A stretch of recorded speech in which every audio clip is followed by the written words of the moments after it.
untuk hari ini mungkin bisa dijelaskan terkait agenda kesimpulannya kalau tidak salah. Ya, jadi hari ini tanggal 10 September perkara gugatan klien kami Ruben Onsu terhadap Sarwendah itu sudah memasuki tahap kesimpulan, ya. Hanya saja kesimpulannya itu kita sampaikan tidak secara langsung di dalam persidangan, tapi disampaikan melalui e-court, ya, dan kita sudah masukkan kesimpulan kita pada hari ini. Inti daripada kesimpulan kita itu adalah kita menyatakan sidang sudah berjalan dengan baik, namun faktanya setelah dipanggil secara patut dan sah sebanyak 3 kali, tergugat itu tetap tidak hadir dalam persidangan untuk menggunakan haknya, ya, untuk menggunakan haknya membantah isi gugatan kami atau menggunakan haknya untuk menyatakan tidak setuju dengan apa yang kami sampaikan di dalam gugatan atau tidak setuju untuk adanya permintaan perceraian seperti apa yang disampaikan oleh klien kami dalam gugatan. Jadi intinya dengan ketidakhadiran tergugat sebanyak 3 kali dalam persidangan, meskipun sudah dipanggil secara sah dan patut, itu menunjukkan bahwa sebenarnya tergugat juga patut diduga menyetujui, ya, atau sepakat dengan apa yang kami sampaikan dalam gugatan kami, ya.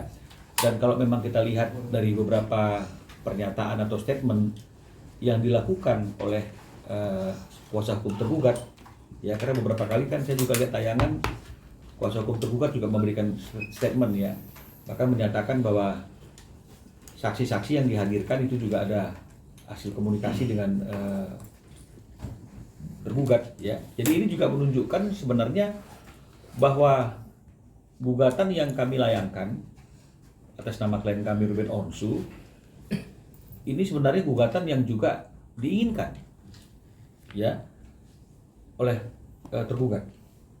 Jadi bukan merupakan satu keinginan sepihak saja, tapi ini juga diinginkan oleh tergugat karena seperti yang kita lihat sudah dipanggil secara patut, artinya dia tahu ada gugatan, artinya dia baca isi gugatan, tapi dia tidak hadir. Memang ini sebagai bentuk apapun yang dilakukan dalam proses hukum ini sudah atas dasar yang juga diketahui oleh tergugat. Hanya saja mungkin yang diminta untuk mengajukan gugatan atau yang mengambil peran sebagai penggugat dalam masalah ini adalah klien kami.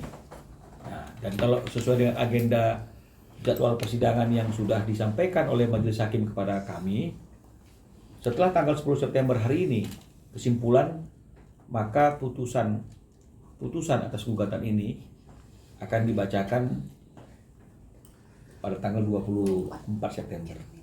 Jadi tanggal 24 September nanti itu adalah akhir daripada proses hukum yang sudah kita jalani beberapa waktu ini di Pengadilan Negeri Jakarta Selatan.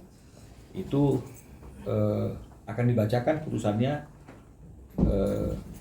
pada tanggal 24 September, ya, meskipun ada juga kemungkinan putusan juga akan disampaikan melalui e-court, tapi juga ada kemungkinan pembacaan keputusan akan dibacakan langsung dalam sidang tertutup seperti selama ini penggugat kuasa hukumnya itu hadir dalam persidangan.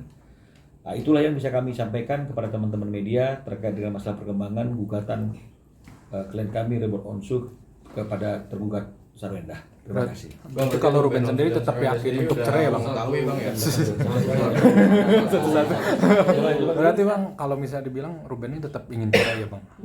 Bertekad terus. Jadi kalau misalnya dikatakan bahwa Ruben tetap ingin bercerai, ini juga boleh dikatakan ada benarnya, tapi ada tidak benarnya. Ya, karena kalau misalnya Ruben tetap ingin bercerai, ini kan artinya kan keinginan sepihak.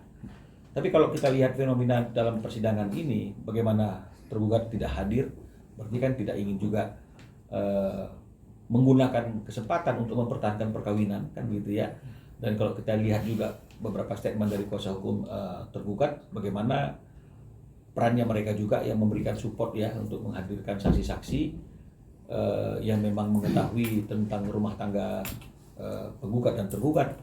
Ini sebenarnya kan juga menunjukkan bukan semata-mata Ruben saja yang ingin tetap kekeh untuk mengakhiri perkawinannya dengan perceraian, tapi artinya ini adalah suatu hal yang sudah menjadi keputusan bersama yang mana kita yang mana mungkin masing-masing pihak sudah tidak yakin lagi akan bisa hidup rukun terikat dalam suatu perkawinan. Tapi ada sedikit mungkin nggak sih untuk minta rujuk atau untuk kembali lagi atau mencabut laporan? Siapa yang meminta rujuk? Kalau memang ini sudah merupakan satu hal yang sudah dibicarakan dan hanya saja mungkin yang majunya adalah Ruben. Ya kan, kalau misalnya seperti yang tadi saya katakan itu, andaikan saja ini bukanlah keputusan mereka atau tergugat tidak sepakat dengan apa yang disampaikan oleh Ruben, dia bisa menggunakan haknya untuk hadir dalam persidangan dan akan ada mediasi, karena hakim juga pasti akan mengundang para pihak prinsipal untuk mencoba dimediasi. Disitulah kalau memang mau ada rujuk, mau ada maaf, ada yang mempertahankan. Tapi kan ini tidak ada kondisi yang seperti itu, dan kalau kita lihat dari beberapa pernyataan juga dari pihak tergugat, kuasa hukumnya kan ini kan kita bisa mendapat kesimpulan sebenarnya, meskipun dari kami tidak pernah menyatakan dengan tegas selama ini, tapi kan dapat disimpulkan bahwa ini adalah suatu keputusan yang memang sudah mereka ambil bersama, dan hanya saja yang diminta untuk maju ke dalam persidangan itu adalah Bang, ini kan dari awal prosesnya sangat macam-macam, nggak ada saling tuding, nggak ada saling hujat segala macam dan antara Ruben dan Sarwenda. Apa dari awal memang Ruben menginginkan seperti itu gitu, sempat bilang sama Abang supaya ini semua berjalan ini aja, nggak usah, karena nggak enak mungkin menjaga perasaan anak seperti itu. Ya, kalau memang persidangan ini ingin dibuat seadem mungkin, ya selain menjaga perasaan anak dan mungkin menjaga beberapa kondisi, tapi memang sesuatu yang sudah final keputusannya di antara mereka berdua sebagai suami istri, hanya saja pihak yang akan mengambil peran sebagai penggugat itu yang memang harus diambil oleh Ruben, kan artinya kan ini juga pasti akan meminimalis konflik. Yang akan terjadi konflik itu kan kalau misalnya kemudian satu menginginkan berpisah tapi satu tidak menginginkan, ya ini yang mungkin akan terjadi konflik, ya, atau ada hal-hal lain yang mungkin yang membuat akhirnya ada suatu perbedaan pendapat di situ, mungkin itu yang akan membuat timbul konflik kan gitu. Tapi karena memang semuanya ini sudah difikirkan matang-matang dan secara dewasa, dan memang inilah yang dianggap yang paling tepat saat ini di dalam rumah tangga mereka, maka semuanya adem tanpa saling tuding. Selain gugatan cerai perceraian, mungkin orang juga akan bertanya soal akan seperti apa nanti Ruben setelah bercerai gitu, termasuk soal anak, soal harta, apakah itu juga udah dibicarakan sama Abang? Oke, jadi makanya seperti yang saya sampaikan berkali-kali itu, bahwa pembicaraannya adalah kalau memang sudah ada putusan, jadi tanggal 24-nya ada putusan.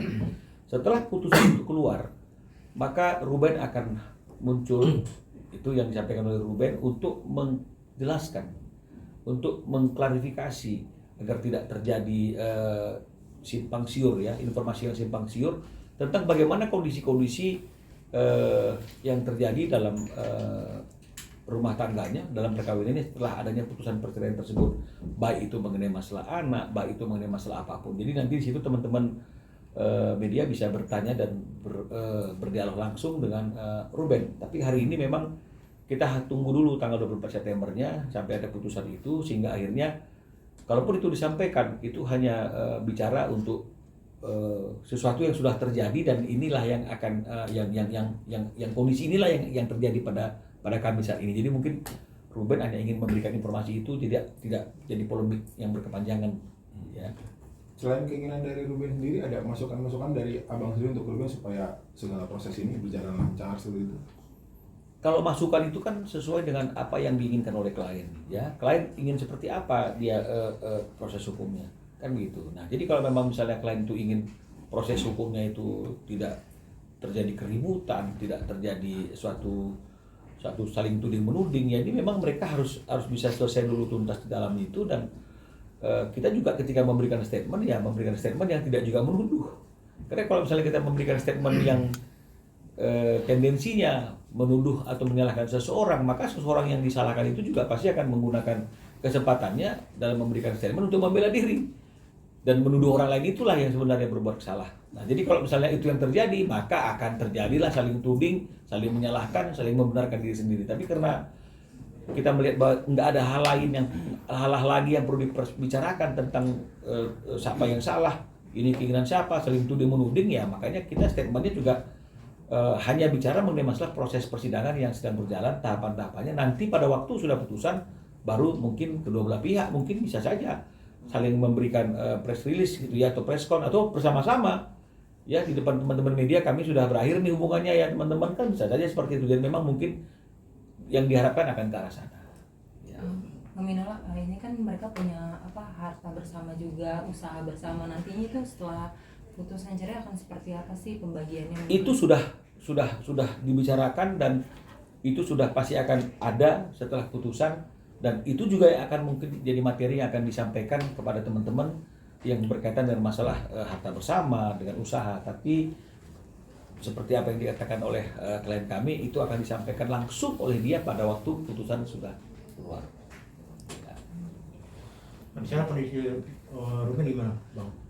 Kondisi Ruben seperti biasanya ya, tetap melakukan aktivitas, melakukan pekerjaan, dan tiap pagi masih jemput anaknya ke rumah di mana anaknya sekarang tinggal bersama istrinya, dan mengantarkannya ke sekolah. Jadi masih melakukan aktivitas-aktivitas yang rutin seperti biasa. Tempat menghadiri ulang tahun Sarweda kemarin ya? Ini saya nggak update saya ya mengenai masalah ulang tahun itu. Tapi kalau nggak salah ada ya dia ya. Tapi saya nggak update. Nah, tapi pembagian waktu bersama itu udah diterapin belum sih Bang? Maksudnya apa? Itu juga sudah tuntas, yang nanti mungkin akan kita sampaikan setelah putusan tanggal 24 itu dibacakan oleh Majelis Hakim. Semua sudah. Selain menjemput anak, mungkin Sabtu Minggunya ada pembagian waktunya, dia di mana? Kalau mengenai masalah pembagian waktunya itu sudah dibicarakan, nanti materi itu akan dijawab langsung oleh Ruben dan Sarwenda pada waktu setelah putusan selesai. Tapi kalau hari ini sebelum perceraian itu dibacakan putusannya, kegiatan dan rutinitasnya itu masih seperti biasa, tanpa ada perbedaan sama sekali. Ini kesimpulannya sudah diketahui oleh Ruben sendiri nggak sih? Terus bagaimana tanggapannya mungkin? Ya, kesimpulan ini kan artinya kan merupakan konklusi rangkuman dari persidangan selama ini. Ya, jadi nggak banyak juga yang bisa disampaikan dalam kesimpulan tersebut karena tidak ada jawab-menjawab. Karena si pihak tergugat kan tidak memberikan jawaban, tidak memberikan duplik, tidak memberikan bukti, kan begitu. Jadi artinya ya kesimpulan ini kan boleh dikatakan kesimpulan sepihak dari penggugat saja, dan yang tadi seperti saya katakan itu ya pointersnya adalah kami menyampaikan persidangan ini berjalan tanpa kehadiran daripada tergugat, dan oleh karena itu kami mengartikan ketidakhadiran tergugat itu, meskipun dia sudah dipanggil dengan patut, meskipun dia tahu ada gugatan perceraian, meskipun dia sudah baca gugatannya, artinya dia akan melepaskan haknya untuk untuk memberikan jawaban, melepaskan haknya untuk mempertahankan perkawinan itu sendiri. Karena kalau memang misalnya dia ingin mempertahankan perkawinannya, maka harusnya dia hadir di persidangan untuk menolak semua apa yang disampaikan dalam gugatan itu. Tapi ketika dia tidak hadir, berarti kan artinya dia juga sepakat dengan apa yang disampaikan oleh penggugat. Jadi ini yang kami sampaikan dalam kesimpulan. Oke, terima kasih banyak. Terima kasih. Iya, iya.